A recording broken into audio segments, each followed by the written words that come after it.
زمان سه‌شنبه، مکان دوشنبه. کشور تاجیکستان. اکیجان نغزی تنجی کارسازه. شکر خدا نغزم پینجم سازم. حالا تاجیکیه مال مردم اینجاه. ساعت به وقت تاجیکستان 10:42 صبح، 30 دقیقه از ایران جلوتره. اینجا میدان بوعلی سیناست. این طرف به سمت آرامگاه رودکی.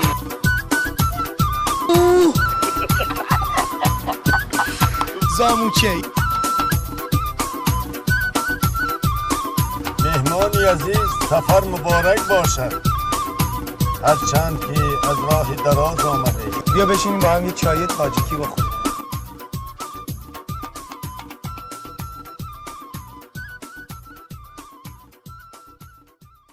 برای عشق بازی آمدیم، از پی مولای روم با صد نیاز آمدیم. چون رسید آوای نی بر گوش ما از مثنوی، نی به لب شور بدیل عاشق نوازی آمدیم. استاد نظری، غیر از کارهای فردی که هر شاعر و نویسنده انجام میده، کارهای کلی و جمعی هم در اتفاق نویسندگان انجام میشه. مثلا یه پژوهشی رو 10 نفر به عهده بگیرن، یه تحقیقی رو 5 نفر به عهده بگیرن. عموما اتفاق نویسنده‌ها با تحقیق مخصوص ادبیات شغل ندارد. اینجا فقط ایجادکاران. شد با شاهکاری سخت استخوان فردوسی، هست پیکری ایران پر ز جان فردوسی. در گلوی خصمش گر سرد شد نفس زان است، جوش در رگ ما زد آرمان فردوسی. تا بماند او بر ما کاخ نظم را برپا، رفته ای بسا چون کاه خانمان فردوسی.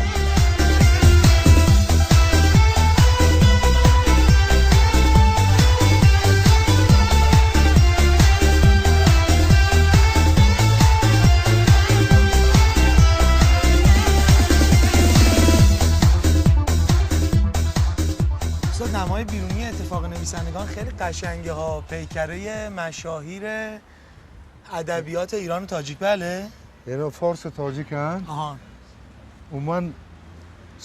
من گمان میکنم که شهادت نامه مردم تاجیک، مردم فارس این ادبیات است. بله.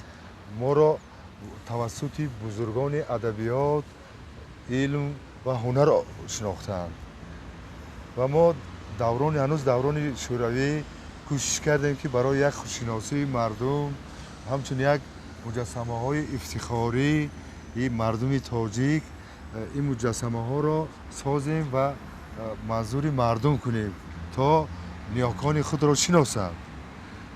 یکی از شاعران بزرگ کلاسیک آلمان گوته، او 7 ستاره ادبیات فارس را نامبر کرده و میگه که این 7 ستاره این بزرگترین ادبیات فارس است، لیکن در هر قرن صدها ستاره ها دارد که ستاره های کم نورترینش از من پر نورتر است، یعنی که از من زورتر است. گوته میگه اینو. گوته میگه. ما در همین اساس همون 7 ستاره را کوشش کردیم در اینجا تجسم کنیم.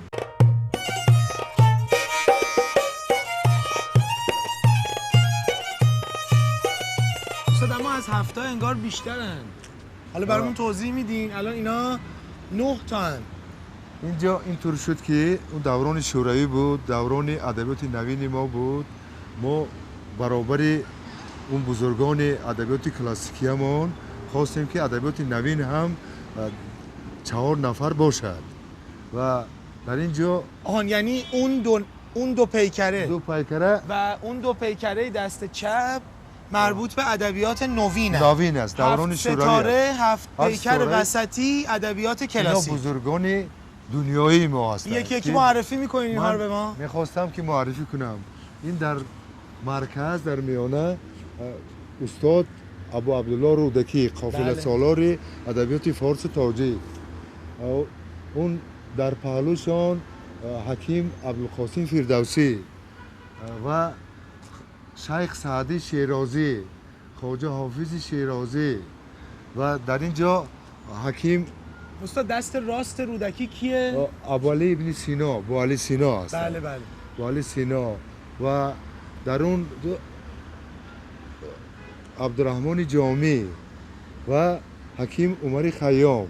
حکیم عمر خیام این پیکره که انگشت سبابش رو به سمت آسمان گرفته و پیاله در دست. پیاله در دست است. بعد ادبیات نوین رو هم ما معرفی می‌کنیم. اون دو نفر کیان؟ اون در اینجا سردفتر ادبیات نوین تاجیکان استاد صدرالدین عینی و در پهلوشان سردفتر ادبیات عمان شوروی ماکسیم گورکی با اون. بعد اون طرف اون دو نفر که بازم مربوط میشن به ادبیات نوین دیگه. با نوین که ادبیات نوین ما رو در سده گذشته یا اینو پایه‌گذاری کردن استاد میرزا ترسوزاده و استاد ابوالقاسم لاهوتی. بله بله. که اینا برای پیشرفت و برای پیشبرد صنعت ما، ادبیات ما، هنر ما، فرهنگ ما خدمت داشتن. اینجا هم که روی این کتیبه ها اشعار این شاعران هست دیگه. از حافظ درخت دوستی بنشان که کام دل به بار آرد. برای سعدی و شما میخونید برای ما؟ خیشتن رو خیر خواهی خلق باش. و از فردوسی هم که بیفکندم از نظم کاخ بلند. و از رودکی دانش اندر دل چراغ روشن است. جامی هم که میگه جامی هم که میگه فروغ صبح دانایی کتاب. مردم ما چنین است که با ادبیات خیلی محبت بیش دارن. برای میگن که در خانه‌ای که کتاب است اونجا بلا راه نمی‌یابد. وقتی که طفل به دنیا میاد در گهواره در تگ سر اون طفل کتاب میگذارن. حتما دیوان خواجه حافظ میگذارن یا قرآن مجید.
زمان سه‌شنبه، مکان دوشنبه.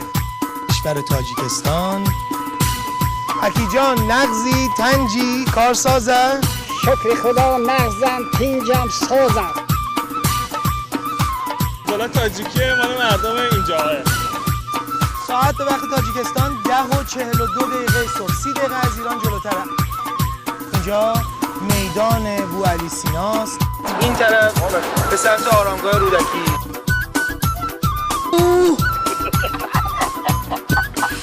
زاموچه. مهمانی عزیز سفر مبارک باشد. هرچند که از راه دراز آمده. بیا بشینیم با هم یه چای تاجیکی بخوریم.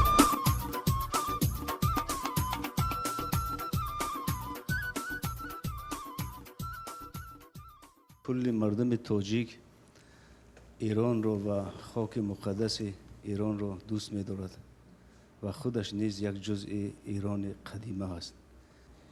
یک تاجیک ایرانی تبار از دودمان سام یا از خاندان تور یا از دوده بهرام به تو افسانه خوشگل به تو افسانه خوشنام.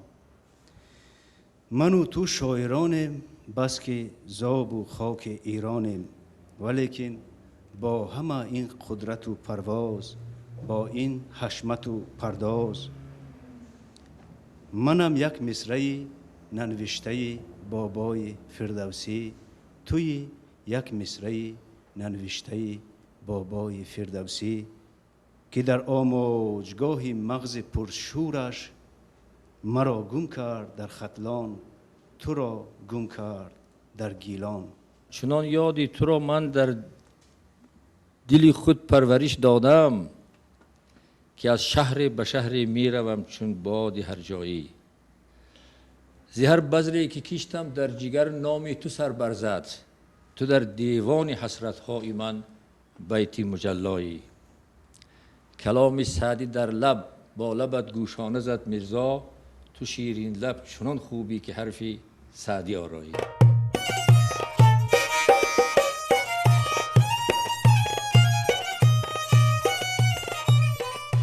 استاد این نیم پیکره رودکی که در اتفاق نویسندگان هست انگار خیلی ویژه است. در حقیقت برای ما عزیز است، زیرا یک تاریخ خود را دارد. برای معین کردن جای دفن استاد عبدالله رودکی قافله سالار ادبیات فارس و تاجیک، استاد صدرانی خیلی کوشش کرده بودند و برای این معرکه عالمان شوروی همه دستجمعی کار بردند و یک نفر گراسیم که خیلی مشهور است همچون گورکاو که از روی استخوان اون سیما رو معین میکرد. وقتی که در دهه پنجرودی پنجکند محل تولد رودکی، محل تولدش است و محل دفنش، محل دفنش است. هم تولدش اون در دهه خودش دفن شده. از روی تذکرات، تاریخنامه ها اون یک گوره یک قبط میابند، میبینن که دیگر است و در دون قبط اون استخوان رو دریافت کردن و برای تصدیق رودکی بودن یا نبودن اون این پیکره ساختن. این پیکره همچون عمل یک نوع نمایه هنری نیست، اون از روی استخوان معین شده. شما اگر مشاهده کرده باشید، اگر انسان نابینا یعنی اعما باشد، او با گردن راست راه میرود. این گردنش راست است. اون خودی جایگیرشه استخوان ها. در آخر عمرش اون استاد رودکی را با قرمطیه گناهکار کردن و با چشمش میل کشیدن، یعنی اون آهن تفته را او چشمش رو سوراخ کردن. یعنی این تحقیق ثابت میکنه که رودکی کور مادرزاد نبوده و بعد اون رو نابینا میکنه. بعد نابینا کنه. این چشما الان در واقع نابیناست. نابینا است. اون با آهن تفته یعنی میل کافته شده. درست. و خودی استاد رودکی هم میگه که مرا بسود و فرو ریخت هرچی دندان بود. نبود دندان لابل چراغ تابان بود. و در اینجا هم اون یگان دندانش باقی نمونده. آره اصلا دندون نداره. و این نیم پیکره سال 1957 میلادی ساخته شده. بینند در بزم پریرویان مرا، دان که باشد پیش چشمم دائما رخسار تو. مستی من نبود از جام پیاپی هیچ گاه، مست گردم از نگاه چشم پرخمار تو. هر گهی که با تو باشم جان من قندم مده، کام من شیرین شود از لعل شکربار تو. استاد جوهره هاشمی، سرپرست بخش شعر کودک اتفاق نویسندگان. باد چرا کو به کو میوزد و میوزد، آب چرا جو به جو میخزد و میخزد. آب چرا کب کبود، خاک چرا سیب سیاه، سرخ و سفید و بنفش روید از آنها گیاه. شمس پسر خود چراست، زهره چرا دخترک، از چی ندارد علی دادرک و خواهرک. جوره چرا نام من، دادرکم حاتم است، پرسش عالم زیاد پاسخ عالم کم است. و شاعر جوان تاجیک رستم آی محمدوف. من که غریبم چرا بهانه نسازم، مثل غریبان چرا ترانه نسازم. آه چگونه پرندگانی مهاجر، شعر غمینی به یاد خانه نسازم. خانه من سنگها زدن به بالم، تا سری بامی تو آشیانه نسازم. میل کشیدن چشم بیگونه هم را، تا پس از این شعری عاشقانه نسازم. بال نبندم به خستگی ننشینم، تا ز تو تقدیری جاودانه نسازم. گرچه تو محتاج شعر نیستی، اما بر سری دوشت نگو کلانه نسازم. شعرهای قشنگی که خوندین کام ما رو شیرین کردیم. ما هم یه سوغاتی اصفهان گز آوردیم کام شما شیرین بشه. بله گز اصفهان. بفرمایید.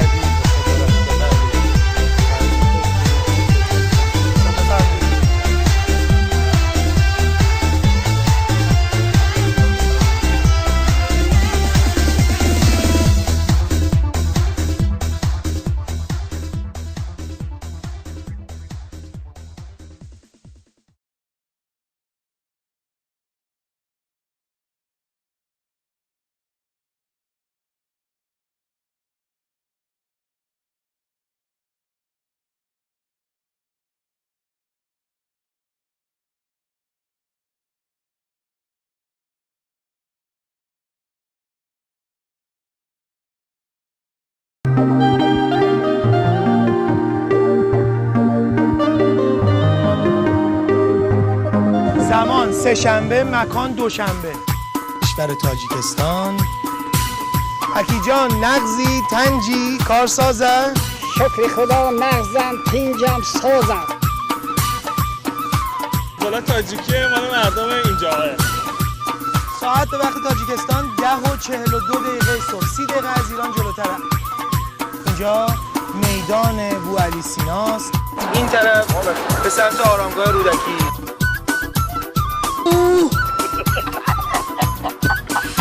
زاموچه. مهمانی عزیز سفر مبارک باشد، هرچند که از راه دراز آمده. بیا بشینیم با هم یه چای تاجیکی بخوریم.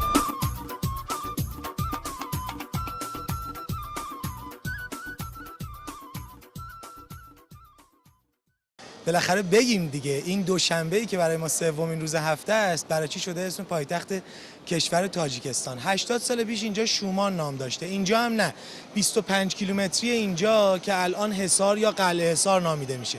شرف الدین علی یزدی در ظفرنامه تیموری حصار شادمان هم از اون نام برده. توی شهر دوشنبه فعلی به خاطر اینکه کنار رود ورزا بود و خوش آب و هوا بود و کاروان‌ها رد می‌شدن و مردم هم زیاد می‌اومدن، بازار روزانه برگزار می‌کردن. این بازار دوشنبه‌ها برگزار می‌شده. بعد همین اسم میشه اسم این شهری که امروز شده پایتخت. اون قلعه حصار هم شده یه جای تاریخی میرن تماشا. فکر کنید یه همچین بازاری منتها روباز کنار رود ورزا برگزار می شده. حالا اسم اون بازار شده اسم پایتخت یک کشور که کلی ما با هم اشتراکات فرهنگی و تاریخی و زبانی و ادبی داریم. طبقه پایین میوه های تازه است، مثل گیلان خودمون. نمیدونم بازار رشت رفتید یا نه، ولی همینجوری میوه ها تر و تازه، خوش رنگ و آب، صبح زود کسبه شروع میکنن و این ساعت ها دیگه محصولشون حتی تموم هم میشه، اینقدر تازه است و زود مردم میبرن.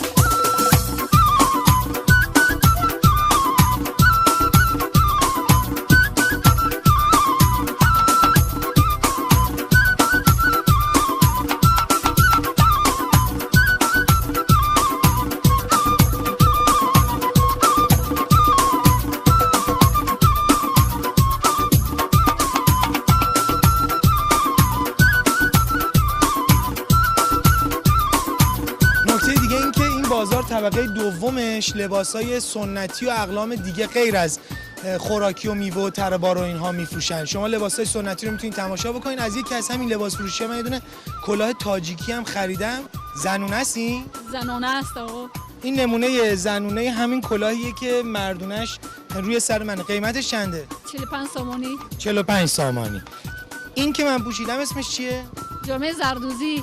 جامعه زردوزی تاجیکیه؟ برای مردها. این قیمتش چنده؟ 250 سامانی. 250 سامانی. وای حالا ضرب و تقسیممون هم ضعیفه. 250 سامانی و ضرب در 231 تومن. لطفا این خودتون زحمت چه بکشین حتی اگه شده با ماشین حساب. این کلاه چیه؟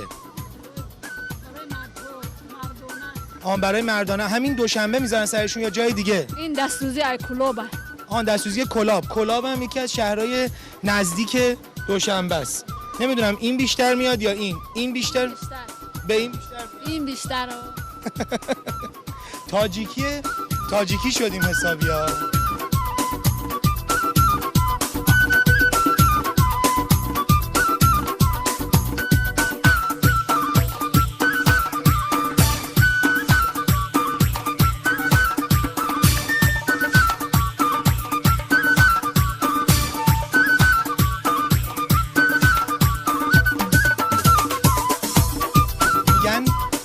بازار هر شهری قلب تپنده اون شهره. میشه اقتصاد اون شهر رو یه مقداری از بازارش متوجه شد. اینجا هم که بهتون گفتم جنسای تازه، واقعا نگین یزدان پرست چی کموه ها، ولی آدم دلش میخواد یه دل سیر بشینه میوه بخوره، گوشت تازه بخره کباب درست کنه و کنار کبابش حتما سبزی خوردن هم بذاره. و البته هرچند نونای تاجیکستان مثل ایران نیست ولی حتما نون زیر کباب هم بخره و درست کنه. بعدش هم آدم مگه میتونه با کباب ترشی نخوره؟ اینجا هم انواع ترشیه. اگه واقعا امروز تصمیم گرفتین که ظهر یا شب کباب رو تو برنامه‌تون بذارید، ماست چکیده رو فراموش نکنید.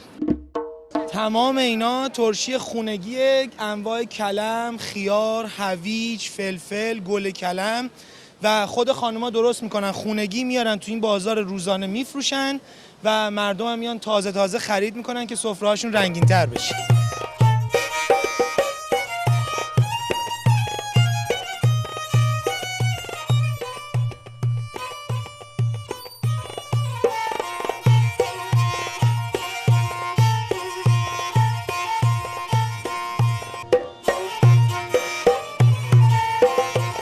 گفتیم به این چی میگن؟ به این میگن زاموچه. یه خورده از این بزرگتر بهش میگن هندلک. از خانواده همون طالبی و خربوزه و این هاست. اینم خاص کشور تاجیکستانه. اینجا هم برگای ریواسه. سوال کردم اینجا چجوری ریواسه استفاده میکنن؟ گفتن پوستای اینها رو میکنن، اون مغز درونیشو داخل نمک میزنن و میخورن همینطوری خام بدون اینکه بپزن و خیلی هم خوشمزه است. اینا چی آقای نصرالدین؟ سیاه علفه. کاربردش چیه؟ کاربرد غذا تیار میکنن. اون وقتی هنگامی که ویتامین‌های بدن کم میشه، اون دوای جاغر شما چی گفته؟ آهان تیروئید اینجا. بله اون تیروئید فرانسه تیروئید نه بیماری گواتر دیگه، کمبود یود. اون کمبود یود در بدن میره یکونی ماه میره بعد دیگه نمیره. اونم میارن اینجا غذا تیار میکنن میخورن. چه جوری استفاده میکنن؟ توی سوپ میریزن یا توی برنج؟ ریزه میکنن با آب میپزن، هنگامی که پخت بعد برنج با برنج میپزن. پختهشو با برنج قاطی میکنن. بعد هنگامی که میخوای با بخوری با ماست آمیخته خیلی بامزه. دست شما درد نکنه، زنده باشین ان شاء الله. اینم یه چیزی بین لیمو و نارنج خاص کشور تاجیکستان. اسم این چیه؟ لیمون. اینجا میگن همون لیمون ولی طعمشو که ما باز کردیم به نارنج شبیه تر بود. اگر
صبحونه امروز اگه نخوردین لطفاً این گزارش رو ببینید بعد صبحانه بخورید. این چیه؟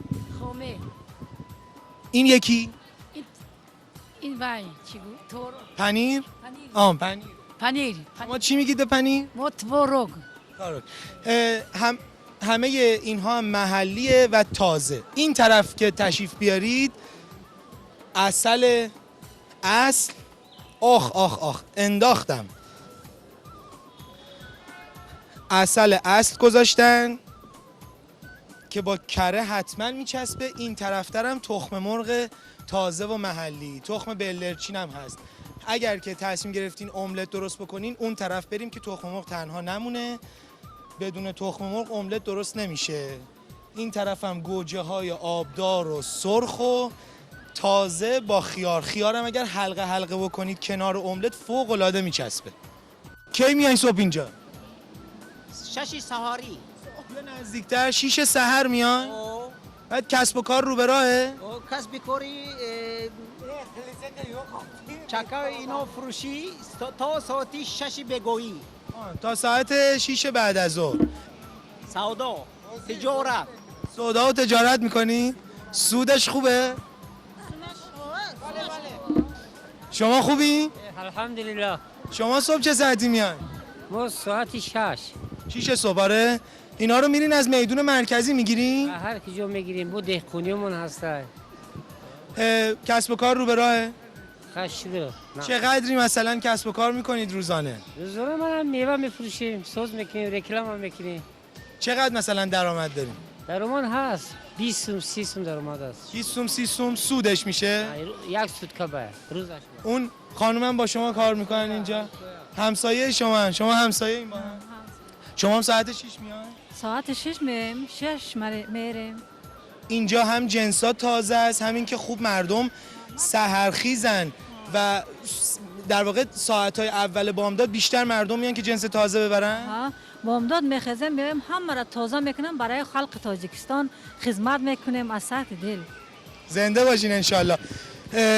حیف که نمیشه ناخونک زد وگرنه تمام این میوه ها جون میده واسه اینکه شما خلاصه واقعا آبدار و شیرین. و اینجا همون سرزمینی بوده که یه وقتی توصیف میوه های آبدارش فراوون بوده. موقعی که بارون زیاد بیاد نتیجهش هم همین میشه. شما این توت فرنگی ها رو ببینیم واقعا آدم حیفش میاد. ولی گفتم که ناخونک ممنوع.